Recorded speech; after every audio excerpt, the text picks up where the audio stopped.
ಹುಲಿಗಂಜಿ ಹುಟ್ಟು ಹೋಕ್ಕರೆ ಸರ್ಪ ಕಚ್ಚುವುದೇ ಮಾಂಬುದೆ ಕಾಲಕಂಜಿ ಭಕ್ತನಾದಡೆ ಕರ್ಮ ತಿಂಬುದೇ ಮಾಂಬುದೆ ಇಂತಿ ಮೃತ್ಯುವಿನ ಬಾಯಿ ತುತ್ತಾದ ವೇಷಡಂಬಕನೇನೆಂಬೆ ಗುಹೇಶ್ವರ ಅಂತ ಅಲ್ಲಮಪ್ರಭು ದೇವರು ಉಪದೇಶ ಮಾಡ್ಯಾರ ಜಗತ್ತಿಗೆ. ಈ ಮಾತಿನ ತಾತ್ಪರ್ಯ ಏನು ಅಂತ ಕೇಳಿದ್ರೆ ಆ ಜನನದಿಂದ ಮರಣದವರೆಗೆ ಹುಟ್ಟಿನಿಂದ ಸಾವಿನವರೆಗೆ ನಾವು ಏನ್ ಮಾಡಿದೆವು ಅಂತ ಕೇಳಿದ್ರೆ ಏನ್ ಮಾಡಿದೆವು? ಕರ್ಮ ಪಾಪ ಕರ್ಮಗಳನ್ನು ಮಾಡಿದೆವು. ಬರೇ ಪಾಪ ಕರ್ಮಗಳನ್ನು ಮಾಡ್ತಾ ಮಾಡ್ತಾ ಮಾಡ್ತಾ ಸತ್ಸಂಗ ಮಾಡಿಲ್ಲ, ಧರ್ಮ ಕಾರ್ಯ ಮಾಡಿಲ್ಲ, ಮಹಾತ್ಮರ ಸನ್ನಿಧಾನಕ್ಕೆ ಹೋಗಿಲ್ಲ, ತೀರ್ಥಕ್ಷೇತ್ರಗಳ ಯಾತ್ರೆಗೆ ಹೋಗಿಲ್ಲ. ಒಂದು ಸಲ ನವರಾತ್ರಿ 9 ದಿನ ಮಾಡೋದಾಗಲಿಲ್ಲ, ಬಿಟ್ಟೇವಿ. ಕಡೆಗೆ ಒಂದು ದಿನ ಶಿವರಾತ್ರಿ ಮಾಡೋ ಅಂತ ಹೇಳ್ಯಾರ.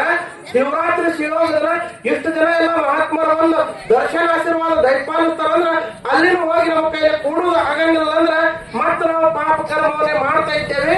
ಈಗ ಜೀವನದಾದ್ಯಂತ ಪಾಪ ಕರ್ಮವನ್ನು ಮಾಡಿ ಕೊನೆ ಕ್ಷಣಕ್ಕ ಕಾಲಕಂಜಿ ಭಕ್ತನಾದೊಡೆ ಕರ್ಮ ತಿಂಬುದೇ ಮಾಂಬುದೇ ಅಂತ ಅಲ್ಲಮಪ್ರಭು ದೇವರು ಪ್ರಶ್ನೆ ಮಾಡಿದಾರ. ಕಾಲ ಅಂದ್ರೆ ಯಮ, ಮೃತ್ಯು ಪರ್ಯಾಯ ಶಬ್ದಗಳು. ಆ ಯಮ ಬಂದು ಮುಂದೆ ನಿಂತಾರ, ನಿನ್ನ ಜೀವನ ಆಯುಷೆಲ್ಲ ಮುಗಿದದ, ಕೊನೆ ಕ್ಷಣದೊಳಗ ನಿನ್ನ ಕುತ್ತಿಗೆಗೆ ಪಾಶೆ ಹಾಕೊಂಡು ಒಯ್ಯಾಕ್ ತಯಾರಾಗ್ಯಾನ. ಅವಾಗ ನೀ ಶಿವ ಶಿವ ಅಂದ್ರ ನಿನ್ನ ಶಿವ ಬಂದು ಕಾಪಾಡ್ತಾನೆ ಅನ್ನುವಂತ ಪ್ರಶ್ನೆ. ಅಂದ್ರೆ ಏನ್ ಮಾಡ್ಬೇಕ್ರಿ ಅಂತ. ಹಂಗಂದ್ರೆ ಯಾವಾಗ ಮಾಡ್ಬೇಕ್ರಿ?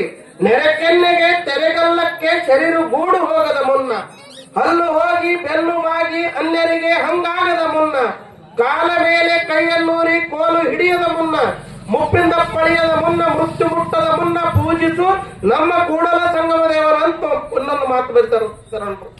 ಅಂದ್ರೆ ಕೈಯಾಗ ಶಕ್ತಿ ಇರೋದ್ರೊಳಗೆ ಕೈ ಎತ್ತಿ ದಾನ ಧರ್ಮ ಮಾಡು, ದಾನ ಧರ್ಮ ಮಾಡು. ಅಂದ್ರೆ ಒಂದ್ ಯಾವ್ದೋ ಜಾತ್ರೆ ಇಟ್ಕೊಂಡಿರ್ತಾರ, ಪಟ್ಟಿ ಮಾಡ್ಕೊಂಡ ಒಂದ್ 8 ಮಂದಿ ಹಿರಿಯರು ಕೂಡಿ ಪಟ್ಟಿ ಕೇಳಾಕಂತ ಮನೆಗೆ ಬಂದಿರ್ತಾರ. ಮನೆಗೆ ಬಂದಾಗ ಏನಂತಾನ, ಈಗ ನನ್ನ ಕೈಯಾಗ ಏನೈತಿ ಎಲ್ಲ ಚಾವಿ ಅವ್ರ ಕೈ ಕೊಟ್ಟಿದ್ದೇವತ್ತು. ಯಾರ ಕೈಯಾಗ ಯಾರ ಕೈಯಾಗ ಯಾರ ಕೈಯಾಗ ನೀ ಕೊಡ್ಲಿಲ್ಲ ಅಂದ್ರೆ ಅವ್ರು ಕಚ್ಕೋತಾರ. ಸದೂರ್ ಓದ್ಕೊಂಡೇಶ್ವರ ಹೊಡೆದಾರ. ಹೆಂಡ್ರ ಮಕ್ಕಳ ಕಾಟ ಕೊಡುತ್ತಾರೋ ಹಾಟ, ನಿನ್ನ ವಯ್ಯ ಆದ ಮೇಲೆ ಸಾಟ. ಸಾಟ ಅಂದ್ರೆ ಗೊತ್ತಾಗಿದ್ದಿಲ್ರಿ? 60 ಆದ್ರೂ ನಿಂದ ಕೆಲಸ ಏನಿಲ್ಲ, ಅದು ಚಲೋ ಅದೇ. ಗುರುಗಳು ಬರೀತಾರ, ಗುರುಗಳು ಉಪದೇಶ ಮಾಡ್ತಾರ. ನೀ ಕುಡ್ಲಿಲ್ಲ ಅಂದ್ರೆ ಅವ್ರು ಕಸ್ಕೋತಾರ. ಅದಕ್ಕಾಗಿ ಚಾವಿ ನಿನ್ನ ಕೈಯಾಗಿರೋ ತನಕ ನೀ ಏನೇನು ಮಾಡಿ ಚಲಬೇಕಲ್ಲ. ಈಗ ಚಾವಿ ಹೋಗ್ಯದ ಮಕ್ಕಳ ಕೈಯಾಗ ಸತ್ತಾರ ಕೈ ಇಟ್ಟಿಕ್ಕದ. ಚಾವಿ ನಿನ್ನ ಕೈಯಾಗಿದ್ದಾಗ ಎಷ್ಟು ದಾನ ಮಾಡಿದಿ, ಎಷ್ಟು ಧರ್ಮ ಮಾಡಿದಿ, ಎಷ್ಟು ಪುಣ್ಯ ಕರ್ಮಗಳನ್ನು ಮಾಡಿದಿ, ಇದು ಲೆಕ್ಕ ಪತ್ತಬೇಕಲ್ಲ. ಅದಕ್ಕಾಗಿ ನಿಜಗುಣ ಮಾಡ್ತಾರ ಜ್ಞಾನಪತಿ ಪಾದೋತ್ಸವದೊಳಗ 25ನೇ ಪದ್ಯ ಮೊದಲನೇ ಪಲ್ಲ ಚರಣವಾಗಿ ಉಪದೇಶ ಮಾಡ್ತಾರೆ. ಏನು ಅಂತ ಕೇಳಿದ್ರೆ, ಬೇರೆ ಬೇರೆ ಭಾವಿಸಿ ಬ್ರಹ್ಮಜ್ಞಾನ ಒಂದಿಲ್ಲದಿರೆ ತೋರದ ಸುಖ ತೋರದ ಸುಖ ತೋರದ ಸುಖ ಅಂತ 3 ಸಲ ಹೇಳ್ಯಾರ ಅವರು. ಎಷ್ಟು ಸಲ ರೀ? 3 ಸಲ. ಬೇರೆ ಬೇರೆನೇ ಮಾಡಕತ್ತೇವಿ ವಿಚಾರ, ಬರೇ ಅದು ಇದನ್ನ ಮಾಡಕತ್ತೇವಿ. ಯಾರು ಶ್ರೋತ್ರಿಯ ಬ್ರಹ್ಮನಿಷ್ಠ ಗುರುಗಳದಾರ, ಯಾರು ಬ್ರಹ್ಮಜ್ಞಾನಿಗಳದಾರ, ಯಾರು ಆತ್ಮಜ್ಞಾನವನ್ನು ಉಪದೇಶ ಮಾಡ್ತಾರ, ಯಾರು ನಮ್ಮ ಜೀವನವನ್ನು ಕಲ್ಯಾಣ ಮಾಡ್ತಾರ, ಯಾರು ನಮ್ಮನ್ನು ಉದ್ಧಾರ ಮಾಡ್ತಾರ, ಅಂತ ಗುರುವಿಗೆ ಹೋಗಿ ಶರಣ ಆಗಲ್ಲ. ನಾವು ಹೊರಗೆ ಹೊಂಟಿದೇವ, ಆ ಕಡೆ ಹೊಂಟಿದ್ದೇವೆ. ಇವತ್ತು ನಿಮ್ಮನ್ನು ಉದ್ಧಾರ ಮಾಡಕ್ ಬಂದಿರ್ತಕ್ಕಂಥವ್ರು ಯಾರು ಅಂತ ಕೇಳಿದ್ರೆ ಸಮರ್ಥ ಸದ್ಗುರು ಅಭಿನವ ಗುರುಲಿಂಗ ಮಹಾಸ್ವಾಮಿಗಳು ಇವತ್ತು ನಮಗೆ ಬಂದಾರ ಉದ್ಧಾರ ಮಾಡ್ಕೊಳ್ಳುವ. ನಿನ್ನೆ ಮೊನ್ನೆ ಮುಮ್ಮೆಟ್ಟುಗರಿಯಿಂದ ಆತ್ಮಾನಮ ಸ್ವಾಮಿಗಳಂತ ಮಹಾತ್ಮರು ಎಂತ ಬ್ರಹ್ಮಜ್ಞಾನಿಗಳು ಅಂದ್ರೆ ಎಂತ ಕಿಮ್ಮತ್ತಿನ ಮಾತು ಹೇಳಿದ್ರು. ಯಾರ್ಯಾರು ಆ ಮಾತಿಗೆ ಕಿಮ್ಮತ್ತು ಕೊಟ್ಟೇವಲ್ಲ ಅವ್ರ ಜನ್ಮೇ ಪವಿತ್ರ ಆಗಿ ಹೋಯ್ತು. ಪುಣ್ಯಾತ್ಮರೇ ಪುಣ್ಯಾತ್ಮರೇ. ನಾವು ಬಹಳ ಇಂತ ಮಹಾತ್ಮರ ದರ್ಶನಕ್ಕೆ ಹೋಗಿರ್ತೇವೆ, ಸುಮ್ಮನೆ ಕೂಡ್ತೇವೆ, ಏನೋ ಕೇಳ್ತೇವೆ, ಯಾವ್ದೋ ಕೇಳಿಲ್ಲ ಕೇಳಿ ಯಾವ್ದೋ ಕೇಳಿಲ್ಲ ಬಿಟ್ಟು ಮನೆಗೆ ಎದ್ದು ಬಂದು ಬಿಡ್ತೇವೆ. ಮತ್ತೆ ನಮ್ಮ ಪ್ರಪಂಚ, ನಮ್ಮ ಸಂಸಾರ ಪ್ರಪಂಚ ಮಾಡಬೇಡಂತ ಯಾರು ಎಲ್ಲಿ ಹೇಳಿಲ್ಲ. ಸರಿಯಾಗಿ ಗೊತ್ತೇನ್ರಿ ನಿಮ್ಗೆ? ಪ್ರಪಂಚ ಮಾಡಬೇಡ ಅಂತ ಯಾರು ಹೇಳಿಲ್ಲ. ಪ್ರಪಂಚ ಮಾಡಿ, ಹೆಣ್ಣು ಇರ್ಲಿ, ಮಕ್ಕಳು ಇರ್ಲಿ, ಹೊಲ ಇರ್ಲಿ, ಮನೆ ಇರ್ಲಿ, ಲಕ್ಷ ರೂಪಾಯಿ ಬೆಳ್ಳಿ ಬಂಗಾರ ಇವೆಲ್ಲ ಬೇಕೇ ಜೀವನಕ್ಕ. ಇವತ್ತರ ಜೊತೆನೆ ಏನು ಮಾಡುದು ಅಂತ ಕೇಳಿದ್ರೆ ಪ್ರತಿನಿತ್ಯ ಒಂದು ದಿನ ತಪ್ಪಲಾದೆ.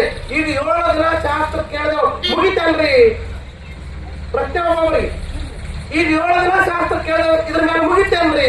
ಮತ್ತೆ ಮುಂದಿನ ಶಿವರಾತ್ರಿ ತನಕ ಯಾರು ಬೇಕಾದ್ರೆ ಮಾಡ್ಬೇಕು, ಏನ್ ಬೇಕಾದ್ರೆ ತಿರುಗಾಡಲು ನಡೀತೈತೇನ್ರಿ ಅಂತ ಪ್ರಶ್ನೆ ಮಾಡಿದ್ರೆ ಮಹಾತ್ಮರು ಹೇಳ್ತಾರ, ಅಪ್ಪ ಪ್ರತಿನಿತ್ಯ 24 ಗಂಟೆ ಅದರೊಳಗ 1 ಗಂಟೆ ಪ್ರತಿನಿತ್ಯ ಶಾಸ್ತ್ರ ಸಲುವಾಗಿ, ಅಧ್ಯಾತ್ಮ ಸಲುವಾಗಿ ಅಥವಾ ಗುರು ಸೇವಾ ಸಲುವಾಗಿ, ಹರ ಪೂಜೆ, ಗುರು ಸೇವೆ, ವರಪುಣ್ಯ ಮಾಡದೆ ಬರಿಗೆ ಸುಖ ಭೋಗ ದೊರಕುವುದು ಕುಂಟೆ ಆತ್ಮ ಅಂತ ಪ್ರಶ್ನೆ ಮಾಡ್ತಾರೆ.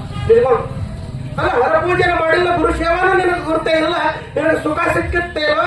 ಸುಖ ಸುಖ ಬೇಡಿ ಬೇಡಿ ಎಷ್ಟೋ ಜನ ಹೊಡೆದಾರ ಹಾಕ. ಸುಖ ಸಿಕ್ಕತ್ತೇನು? ಸಿಗಲಕ್ ಸಾಧ್ಯ ಇಲ್ಲ. ಈಗ ಏನೊಂದು ತಾಸು ಪ್ರಪಂಚವನ್ನು ಬದಿಗಿಟ್ಟು, ಹೊಲ ಮನೆ ವ್ಯವಹಾರ ಬದಿಗಿಟ್ಟು, ನಿಮ್ಮ ದಿನನಿತ್ಯದ ವ್ಯವಹಾರಗಳನ್ನು ಬದಿಗಿಟ್ಟು ಇಲ್ಲಿ ಗುರುಗಳು ಬರ್ತಾರ, ದರ್ಶನ ಮತ್ತು ಆಶೀರ್ವಾದ ಮಾಡ್ತಾರ. ದರ್ಶನ ಮಾಡ್ಕೊಂಡು ಅವ್ರ ಆಶೀರ್ವಾದ ತಗೊಂಡು ಅವ್ರನ್ನ ತಿಳ್ಕೊಂಡು ಇಲ್ಲೇನ್ ಎಲ್ಲಾ ಲಿಂಗೇಶ್ವರ ನಿಲಯ ಬಂದು ನೀವೆಲ್ಲಾ ಕುತ್ಕೊಂಡಿರಲ್ಲ ಗುರುಗಳ ಸನ್ನಿಧಾನದಾಗ. ನಿಮ್ಮಂತ ಪುಣ್ಯವಂತರು ಯಾರಿಲ್ಲ, ನಿಮ್ಮಂತ ಸುಖಿನ ಜಗತ್ತಿನೊಳಗೆ ಯಾರಿಲ್ಲ.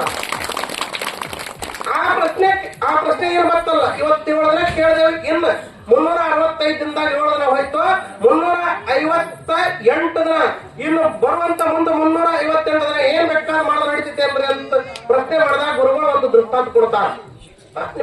ನಿಮಗೆಲ್ಲ ಕಥೆ ಹೇಳೋದಾಗ್ತದೆ ಅವ್ರು ತಿಳಿತಾವ. ಶಾಸ್ತ್ರ ಹೇಳ್ಕೊತ ನಿಂತು ಬರ್ತದೆ ನಿಮ್ಗೆ ಪರ್ಫೆಕ್ಟ್ ಆಗಿ. ಅದಕ್ಕೆ ಒಂದೊಂದು ಉಪಮೆ ಕೊಟ್ಟಾರ ಅವ್ರು ಮಹಾತ್ಮರು. ಸಿದ್ಧಾಂತ, ದೃಷ್ಟಾಂತ, ದ್ರಾಷ್ಟಾಂತ, ಕೊನೆಗೆ ವೇದಾಂತ, ಹಿಂಗೆಲ್ಲ ಉಪದೇಶ ಮಾಡಿದ ಮಹಾತ್ಮ ನಿಮ್ಮ ಸಲುವಾಗಿ. ವೇದಾಂತದ ವಿಷಯ ಎಂತದಂತ ಕೇಳಿದ್ರ ಬೇರೆ ಬೇರೆ ಭಾವಿಸಿ ಬೇರೆ ಬೇರೆ ವಿಚಾರ ಮಾಡ್ಯಾರ. ಒಬ್ಬ ಹೊಲದಾಗ ಸುಖ ಆಯ್ತಂತ ಹೊಲದಾಗ ಸುಖ ಹುಡುಕಾಡ 30-40 ವರ್ಷ. ಒಬ್ಬ ಮನ್ಯಾಗ ಸುಖ ಆಯ್ತಂತ ಮನ್ಯಾಗ ಸುಖ ಹುಡುಕಾಡಲ್ಲ. ಒಬ್ಬ ಹೆಂಡ್ರು ಮಕ್ಕಳು ಸುಖ ಅಂತಕ್ಕೆ ಸುಖ ಆಯ್ತಂತ ಅಲ್ಲಿ ಸುಖ ಹುಡುಕಾಡಲ್ಲ. ಒಬ್ಬ ರೊಕ್ಕ ರೂಪಾಯಿ ಬೆಳ್ಳಿ ಬಂಗಾರದಾಗ ಸುಖ ಆಯ್ತಂತ ಅವ್ ಹುಡುಕಾಡಲ್ಲ. ನಿನ್ನೊಂದು ಫೋನ್ ಮಾಡಿದ್ದೊಬ್ಬ, ತಪ್ಪ ನಾವು ಹೊಸ ನಿಜ ಐತ ಹೇಳ್ಯಾರ ಒಬ್ರು, ಮತ್ತ ಅದನ್ನ ಯಾರು ತೆಗೆದು ಕೊಡ್ತೀರಿ ಅನ್ನತ್ತ. ತೆಗೆದು ಕೊಡ್ತೀನಿ ಬೆಲ್ಕಟ್ಟಿಗೆ ಬಾ, 7 ದಿನ ಕೂತು ಶಾಸ್ತ್ರ ಕೇಳ ಮಗನ, ನಿನಗೆ ನಾ ಬಂಗಾರ ನಿಧಿ ತೆಗೆದು ನಿನ್ನ ಕೈಯಾಗ ಕೊಟ್ಟ ಹೋಗಿಲ್ಲ ಅಂತ ಹೇಳಿದವನಿ. ಯಪ್ಪ 7 ದಿನ 8 ದಿನ ಆಗಂಗಿಲ್ಲ. ಯಾರಿದ್ರೆ 7 ನಿಮಿಷದಾಗ ಯಾರೇ ಆಗಿರ್ಬೇಕಂತ ಗೊತ್ತಿರ್ಬೇಕಲ್ಲ. ಮಿಥಿಲಾಪಟ್ಟಣದೊಳಗೆ ಎತ್ತಿ ಮಾಲೀಕರಂತಿದ್ರು ಜನಕ ಮಹಾರಾಜರ ಆಸ್ಥಾನದೊಳಗ. ಜನಕ ಮಹಾರಾಜ ಕೇಳ್ತಾನ ಗುರುಗಳಿಗೆ, ಯಪ್ಪ ಈ ರಾಜ್ಯ ಭಾರವನ್ನು ಮಾಡಬೇಕು, ಪ್ರಜೆಗಳ ಪಾಲನೆ ಮಾಡಬೇಕು, ತಿರುಗಾಡಬೇಕು, ಎಲ್ಲ ಸುಖ ದುಃಖ ನೋಡಬೇಕು. ಈ ರಾಜ್ಯ ಭಾರ ಮಾಡುವಾಗ ನೀನು ಸನ್ನಿಧಾನದಾಗ ಕೂತು ಶಾಸ್ತ್ರ ಕೇಳಕ್ಕೆ ನನಗೆ ಒಂದಿಷ್ಟು ಸಮಯ ಸಿಗಲ್ದು. ಅದಕ್ಕಾಗಿ ಒಂದೇ ಒಂದು ಮಾತಿನೊಳಗೆ ನೀನು ನನಗೆ ಹೇಳಿರ್ಬೇಕು, ಅದರಿಂದ ನಾನು ಜೀವನ ಮುಕ್ತ ಆಗಿರ್ಬೇಕು ಅಂತ ಪ್ರಶ್ನೆ ಮಾಡ. ಯಾರಿ? ಜನಕ ರಾಜ ಇದ್ರಿ. ರಾಜ ಇದ್ದ. ಅವನ ಮನೆಯೊಳಗೆ ಅರಮನೆ ಒಳಗೆ ಬಂಗಾರ ಇತ್ತು, ಬೆಳ್ಳಿ ಇತ್ತು, ರೊಕ್ಕ ರೂಪಾಯಿ, ಮಹಾರಾಣಿ ಇದ್ರು, ದಾಸಿಯರಿದ್ರು, ಪ್ರಜೆಗಳಿದ್ರು, ಕೈಗೊಂದು ಆಳ ಕಾಲಿಗೊಂದು ಆಳ.